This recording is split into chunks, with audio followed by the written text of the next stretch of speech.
It's a very good morning to all our friends from the Far East, Japan, Australia, New Zealand, and in South America, USA. We are saying good afternoon, welcome to Hands On. And here in Southern Africa, we are saying good evening and welcome to Hands On, our weekly program whereby we invite different business people to come and talk to us about what they are doing with their hands in creating wealth, putting food on the table, but above all, leaving a legacy for their loved ones. My name is Noel Sibanda, and I'm glad to call on you. And tonight we're broadcasting live from Botswana, Cameroon here. And I want to welcome our guest tonight. Welcome, Chapo. Welcome to Hands On, and good evening. Thank you very much. Good evening, sir, and thank you for having me. Thank you so much. Welcome. Today we are going to be talking about a lot about yourself and also about, photography, because I'm told that the first permanent photograph to have been recorded was taken by a Frenchman during 1826. That's very long after an 8-hour exposure. And these days, with the digital technology, we're talking about these frames or seconds, So a fellow countryman perfected the capturing of a permanent image by inventing the first practical photograph process during 1839. This photographic result became known as the daguerreotype. But, early photography conducted primarily by other photographers showed us that, with photography, a picture can tell 1,000 names. And like I said, tonight our guest is welcome. Today, as you join us, we want to talk about the business of photography. But before then, a silent sniper, as you are affectionately known, tell us more about Welcome. Who is Welcome? Okay, Welcome is a young Adventist man who is inspired to inspire others. A second-born child from a family of 5, including both my parents. Not married, but not available. A qualified photographer. This one is a qualified photographer and a young leader at heart. I was born and raised in Pretoria, in a township called Soshanguve in South Africa. I loved playing soccer as I grew up, and the love of playing soccer was replaced by the love of drilling and marching. So right now, one thing that I love doing so much is drilling and marching. That is Welcome in a nutshell. And tell us, growing up in Soshanguve, Hammanskraal, how has it been like growing up in Soshanguve? Growing up in such a township has assisted me in a number of things. One being, I know almost all South African languages, and that has taught me respect. Yeah, and that has taught me respect and love for other cultures. And as a business person, growing up in such a place has played a positive role, because communication is key in business. And for me, I can communicate with almost everyone. The only disadvantage here is that there's no language that I know for sure, that I would say I perfect, including my own. Because, growing up with a number of languages, you are not exposed to your origin language. So I am Zulu speaking. If I meet the Zulu speaking people from Natal, I look like I'm not Zulu. However, I can communicate with them. So there are advantages and disadvantages, but I like the advantages more because I can communicate with almost everyone. Oh, yes, sure. Because, with the languages, you can't go wrong. Welcome, as you rightly say, And I'm actually, humbled that you can speak 11 national languages of South Africa. And I think now I can freely say you can speak 12 languages, because now you are also now into sign language. So tell us about your school days, how has it been like, going to school, primary school, high school, and your college days? Okay. I attended primary school, middle school, and high school around my area. Those are a government school. Only for my diploma, when I went to study photography, I then went out of my comfort zone. I went to study in the CBD of Pretoria, in the university called Tshwane University of Technology, to study photography. My experiences was not really easy growing up especially my parents were not really affording that much. They only afforded the basic. So for me to get other things, I needed to go extra mile. So I started selling sweet. Mom taught us to sell, to be hands on Business when you minded. want, Yes. yeah, Yes. to be business minded when you want things done. So that's small. I started selling sweet in primary school. I was selling sweet, your snacks, simple things. And then in middle school, that's when I started taking pictures using my small point and shoot film camera. During those times, we were using film only. So in my middle school, that's when I started taking pictures, and then I continued taking pictures up to my high school, and then eventually after schooling, I then furthered my studies to study photography. Beautiful. We are going to come back to photography because that is our business of the night. But before we delve into photography, I just wanted you to take us through. You said, Welcome is a young man passionate about equipping, young people. Tell us more about your love, for the young people, especially, the youth in the church. I understand, you've been so instrumental, in actually venturing where no other young people have, ventured. This is, I'm talking here about, the sign language. You've been, you've created what we call CPS, community pathfinders, for our deaf and dumb brothers and sisters. Tell us more about, this adventure and what was the motivation behind, coming up with, this sign language, for our young people. To properly answer this one, let me just quickly go back to my childhood when I was growing up. I was fortunate, or one of the most fortunate, to grow up in the Adventist church. And as I was going to church, I want to be honest, when I was young, I was going to church because my parents were clearly telling you, if you are not going to church, we are leaving you outside. You will see what you eat and all that. So Yeah. I would go to church because of my parents. Then when I get to church, I am introduced to this ministry called Pathfinder. This is one ministry that I loved so much. It has changed my life. At that time, the drilling, the marching, the uniform, it's beautiful. We love it. But there's other things that I've learned that have shaped me to be who I am today. To do what I do today. It started way back. So as I grew up, being a leader in the church, being elected in those small businesses, our church is giving young people opportunities. I realized that, what we learn, it should not only end up with us. It should reach out to everyone, and it should be an opportunity given to everyone. That's where the love of young people started. Then as we go along, when you give yourself to God and say, I am willing, use me, God will really use you. So as I Yes. go, I was called to, we used to do drilling and marching. As I mentioned, I love drilling to the community Yes. kids. At this one time, we were called to come and drill in this school. And I don't know if it was fair or unfair, but I was not told about the condition of the school. So when I got there, we did what we do best. The kids loved it and they followed us. And they said to the person who invited us, we want to join Yes. these people. Then they called me as a leader of that group. They said, okay, the kids want to join, make a small presentation to them and all that. Then we started doing our presentations to them. Yeah. Little did I know that's when they said, these kids are deaf. Hey, that was a challenge. The That was a challenge. communication, the And communication gap, yes. yeah, the communication now was something else now. And I then understood something, that there's Yeah. something as leaders we are doing wrong. There's some way where we do not reach. You read Revelation, the book of Revelation.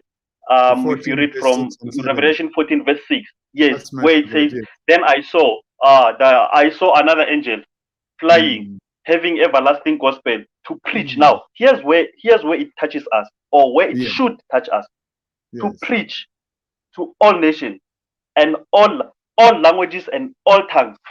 Now, this sign language thing, it's a language on its own. It's a language that if we do not touch it, then we are not doing it right. We are not responding to Matthew 28 correctly, because it says, "Go ye therefore to everyone and preach." So Yes. that's when I was introduced to this special need ministry. I'm one person when it comes to physical things. I learn quickly, and I'm not afraid of challenges. So I took this challenge, and we went on. We started teaching the kids. We did not know what we were doing at that time. That is me being honest. We had no idea what we were doing. But as we engaged with them, because the program started by us playing with them, just playing. Meet every Sabbath, Yeah. we play, we eat, we go. We play, we eat, we go until ideas came, and then we started drilling them, and we were able to break down the basic drill, SID basic drill in sign language. That's how this ministry started. Now, as we are growing, we are joined by those on wheelchairs. They are coming. They are saying, no, we also want to join. We thought this was a sign language thing. And then we said, no, this is for all. So we now in our club have deaf kids. We have kids on wheelchairs. And then we have a few, those who are blind. So the challenge is still there. We are still coming up with new ideas, new ways how to include everyone. Talking about inclusivity, because we always say, the possibility ministries all are needed for the gospel, and it's so humbling to see how the deaf are able to take instructions all the way from pathfinders all the way to the baptism waters. What has been the experience like? Teaching them how to get instructions, because I had a joy to watch you, take them through the drill, and I'm glad to say this was the first ever Pathfinder drill for our brothers and sisters who are handicapped, globally. How do you feel, achieving such things? I know all glory is given to God, but how do you feel, is welcome? I was blown out. I was blown out. I was over the moon. I was very happy. I did not know. I always thought there's someone somewhere doing what we are doing. Although they might be doing it differently, but I always thought there's someone doing it somewhere. The only thing that made us to come up with our own way is that the manual does not instruct us how to do these things. So because we are not directed anyway, we said, okay, it's fine. We will do it our way. It was a great joy when I had an opportunity to speak with our World Pathfinder leader, Pastor Gary Blanchard, where he said to me, you guys are the first group to actually do such a thing. And I never believed it. I was very happy. Of course, glory is given unto God, and we thank God. But because God used us to actually get this thing across, we were extremely happy, and I was very happy. I was very happy to be part of this ministry, to actually find such a powerful thing. Yes, because I can see there are no drums, but you are giving instructions. When did you learn this sign language? We learn as we go. Pathfindering. Maybe if we can just break this word just a bit, just in two ways.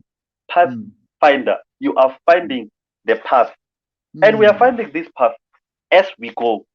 I did not know sign language. Even now, I won't say I know sign language. I won't attempt to be one-on-one with a person for us to speak.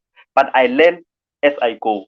So as I was teaching them to say, okay, this is how we do left hand, this is how we do right hand, they will teach me then. If you want to say start again because we don't understand, they will then tell me, this is how you say start again. And then just by so doing, I then get to learn the basics until eventually we get the drill together. So it was not welcome solely in this thing to be successful. They also contributed to teach us how can you get this done with us. So you cannot. There's this way that we say, without us, there's nothing without us. So without the deaf, there's nothing, because they are the ones who have to show you how you do things with them, how you deal with them, and all that. So as I was teaching them, they've been teaching me as well. No, thank you so much. Welcome. I remember 5 of those girls gave their lives to Jesus, and now they are full-time, Pathfinder clubs. Thank you so much, And now let's, fast forward to the business of the day. you are now into photography besides, of course, working with the young people. Tell us more about this, silent sniper. How did it come about, and why silent sniper? Okay, silent sniper is it. I did not have a name. I'm one person who like to perfect things. So when I'm not sure of something, I Yeah. rather not do it. I think maybe that's why I don't sing. It's Mm, because I'm not sure of my voice if it can do the things right. So because I'm not sure, I rather mm, stay away. I will do mm, what I'm sure with. So I did not have a name. I've been taking pictures for many years, but without a name. The mm. silent sniper name came about when I started using my skill in the church. Yes. So when we go for camps, Yes. we would have programs, and sometimes kids, they are tired during the program, they would sleep, and at that Mm, time I am taking pictures just to cover the whole event, to yes. motivate others to say, this is what we've learned, this is what. So Mm, that's how I've been using photography in the church. Then I mm, would take pictures of them while they are sleeping, and sometimes mm. while they're playing, they are not watching. So I don't Yeah. pose anyone, I just Mm, randomly take pictures. mm, Then during the services, and then we beam the images where everyone would see. Others are yeah. sleeping, others, Yeah. their expression are somehow. And then they would Mm. say, "Why do you like to silently snipe us?" And when that name continuously came in my ears, Yeah. then that's when I created the name to say, okay, you know what? Let me be a professional silent Mm, sniper. And that's yes. how Silent Sniper was born. And tell us, more, starting a business, quite demands, a capital, where would you say you got money to start, this photographic company? And I can see a beautiful image there. Uh, I did not have the advantage here is that I did not have any financial backup to start my Mm, business. As I've mentioned, I my parents could not afford. But mm, the one thing that my mom taught me, it's what helped me to actually get to where I am. My mm, mom taught me to save, and yes. saving is very powerful. So Mm, when I would see other professional photographers who were more professional than me using big cameras, good equipment, I would then long to have such equipment, and it will push me to save. That's mm, how I would get my equipment one after the other. It's through mm, saving. So I did not have any financial backup. I just learned to save at a mm, young age, and I've been saving for and I'm still doing that even today. As technology is advancing, new mm, equipment is coming up, I'm still saving for more. mm. And I know there's a lot of people who needs to be taken photograph. The market is big, but how's been like your market share? Like, do you advertise or is it by word of mouth? At first, it was a word of mouth. I want to be honest. At first, it was mainly the word of mouth. How I would market myself is I'm not really a shy person. So if I Mm, would have an event, I would go to an event to take pictures. I would make sure that at least few people I communicate with and they know about. mm, So me interacting with people, exchanging contact, asking them. Sometimes I would go and ask maybe the parents who have a young child to say, "You have a very beautiful child. Can I take pictures of the child? I will send you maybe 2 images."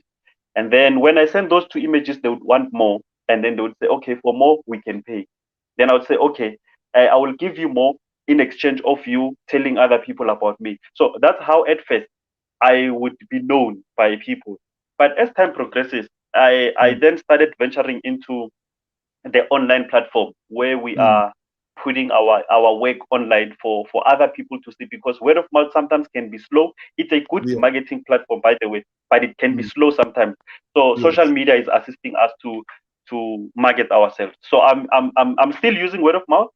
I'm using social media platforms. I'm using my friends. No, the other tactic that I'm using is that I Mm, will check online in my surroundings who have more followers, and I mm, would approach those people and say, "Can I take pictures of you free? You post my pictures and you tag me or tag my company, and then if you have more followers, I mean, I will be seen by a lot of people.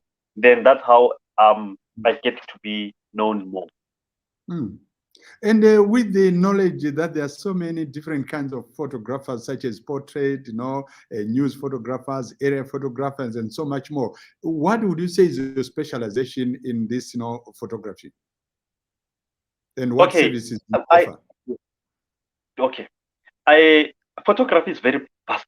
It's a vast business, and Mm, most of photographers do specialize in certain areas.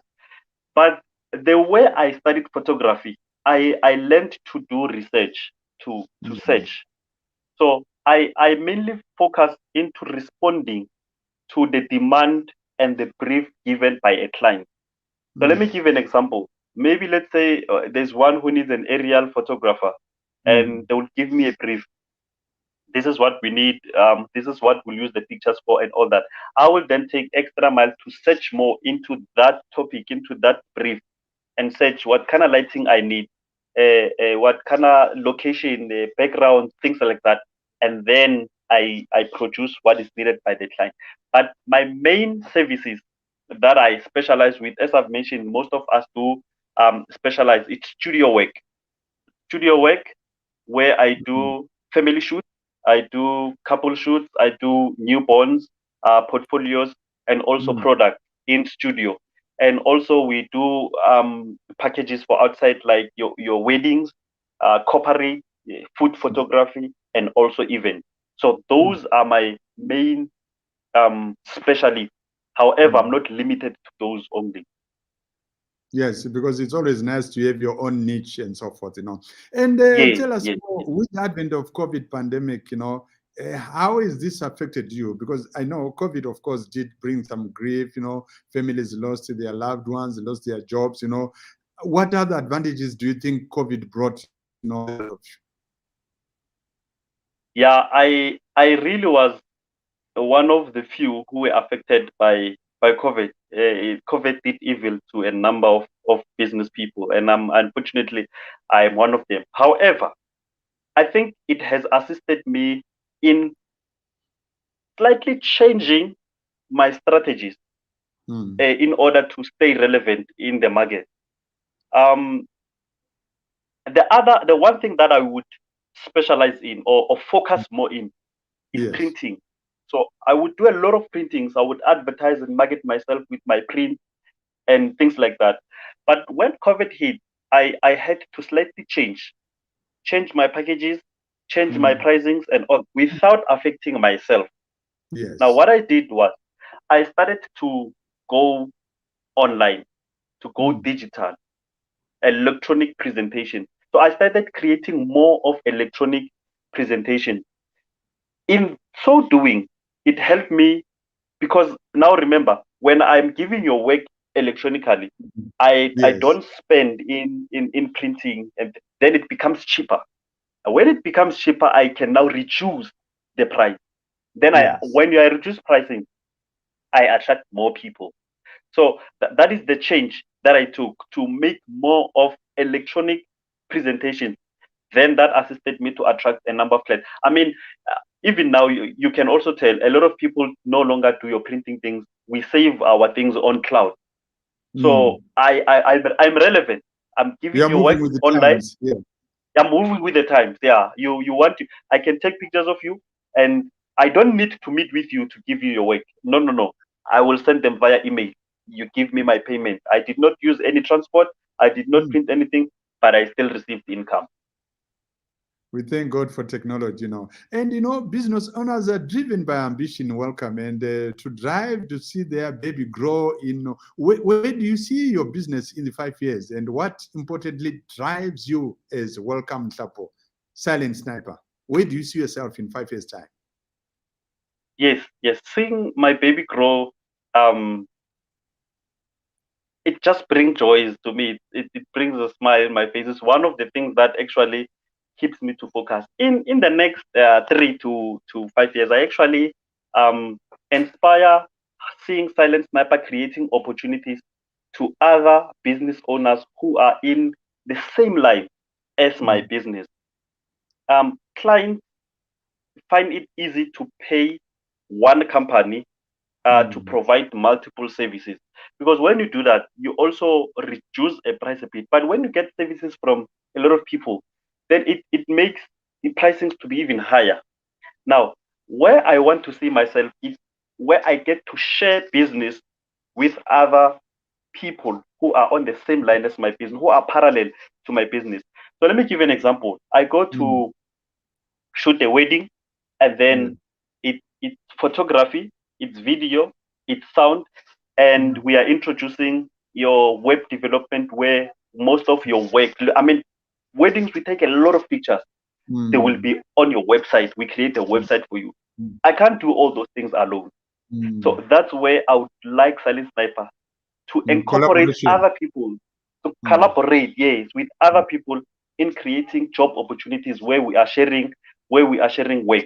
Now, the main goal that I would like to reach in leaving legacy for those who are coming behind me, I mean my kids and my grandkids, I would like to create a platform where Silent Sniper will be functional in Gauteng, in Durban, in Cape Town, in all other places, without me as welcome being the one running all over these places.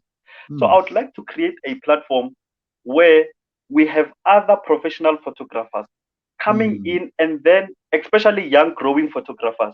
Then we teach them, we train them, so that when you think of Silent Sniper, you think of the same quality and you receive the same quality. Whether it was business in Cape Town, it was business in Pretoria, it's the same quality because you got the service from Silent Sniper. So we train these young growing photographers, and then from wherever you are, we will then send you from where you are. So we will have a client who would say, who is in Durban, I have a wedding in December. And the other client is in Pretoria, in Joburg, and also and so forth. And then what we do, we go in our group and we check who's a Silent Sniper photography who reside in Durban. We send them. Who is a Silent Sniper photography who reside in Joburg, Pretoria? We send them. And then Silent Sniper get to grow to be relevant for other people, and then it stays to exist even years to come when we no longer exist, but it would be there running as a business because it has a structure where people just join and follow, join and run. We call that networking. That is a very clever way of doing things. You become almost like a one-stop shop, you know. So thank you so much, and welcome. You know, as we come to the end of the program, you know, this festive season is almost upon us. You know, the weather is beautiful for great photo shoots with great camera quality. Yeah. What packages can we expect from Silent Sniper this festive season? I'm really excited for the upcoming festivities. We are trying to go parallel with what is happening at the time. So for now, we are having, because of your all Black Friday days, Black Friday that, we're having a special just for Black Friday. That is what I am pushing for now. So I have packages for weddings, for events, for families, for I mean your couples, and for Black Friday, just for Black Friday, where I can cover your wedding, I mean your event for just 450 an hour. And if you want more hours, I will then reduce the amount. Where I can do your family shoots, your individual shoot when you want to create a portfolio for just 400 rand an hour, and I'm giving you about 30 pictures in that 400 rand. So those are packages I'm running now. And there's this one package that I'm running that is for Black Friday, but it will escalate throughout the festive, which is a wedding shoot. I am giving it out electronic presentation for just 3.5 the whole day. For one day, I'm giving out for that amount. And then if you book now before Black Friday ends, you can then escalate the shoot to whatever date that you want. So you can book now for December, because you know we have dates for weddings. I can't say this is a Black Friday special. You have to get married before Black Friday or during. So you can book now, and then give me your date for during the festives. So it's a special that will run throughout the festives. And of course, January is coming, which is a lot of people. It's different in the pocket. Silent Yes. Sniper will still have a package for you that For the even if you January are broke, disease. yeah, Yes. we will have a way how we remember I can speak all languages. So come Yes. with your language. This is how much I have with your language. I will cover you in your language. No, great marketing strategies indeed. And finally, welcome as we conclude this program. Your parting words to our viewers, and especially young entrepreneurs who are listening to us right now. What advice can you give them, and words of encouragement that can be taken from this interview? To all young entrepreneurs, I would just like to emphasize this. Change will not always come from existing ideas. No matter how effective those ideas were yesterday, don't be afraid to expose your ideas because Mm, that could be a change needed for today. mm, mm, People are willing to pay for services and products that they value, that mm. assist them. So your ideas might be a help that someone is willing to pay for. Don't be afraid to Thank expose your ideas. And to close, I can't close without just quoting a verse from the Bible, Romans you. chapter 12, the verses 4 up to 5, where it says, "For as we have many members in one body, and all Mm, members do not have the same function, mm, so being many are one in Christ, and every member one for another." So, mm, in short, I'm trying to say, in our differences, in our different skills, in our different talents, in mm, our different businesses, find Christ in it. And when you include Christ in what you do, Christ mm, will partner with you. Remember, your skill contributes to the body of mm, Christ. Your talent, it contributes to the body of Christ. When we come together in our differences, mm. we will achieve more. So find Christ in your business, and Christ will partner with you. Indeed, you can never go wrong when you partner with Christ here. Welcome, Tapo. Thank you so much, our guest tonight. Thank you for joining us, and thank you for that, beautiful interview. And to our viewers at home, tonight we've been broadcasting live from Gaborone in Botswana. As you can see the flag behind me. Join us again next week when we bring you yet another guest here on Hands On. Until then, let's keep our hands dirty. Good night, and God bless you all. Salute.